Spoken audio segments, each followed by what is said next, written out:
सन 1627 मध्ये खेम सावंत यांनी आदिलशाहीकडून देशमुखी मिळवली.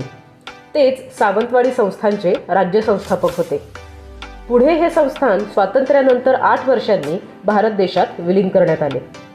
मोठा ऐतिहासिक वारसा असलेले हे गाव मोती तलाव नावाच्या सुमारे 13 हेक्टर क्षेत्राच्या निसर्गरम्य तलावाकाठी वसले आहे.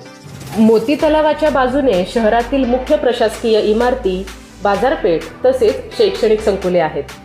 तलावाचे 2 किनारे जोडणाऱ्या या पुलाच्या शेजारी कविवर्य केशवसुतांच्या स्मरणार्थ ही तुतारी बनवण्यात आली आहे.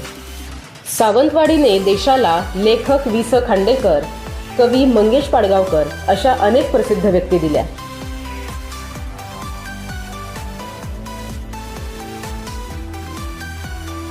या पुलावरून बाजारपेठेच्या बाजूला बाहेर पडल्यानंतर डाव्या हाताला श्रीमंत शिवरामराजे भोसले यांचा पुतळा आहे.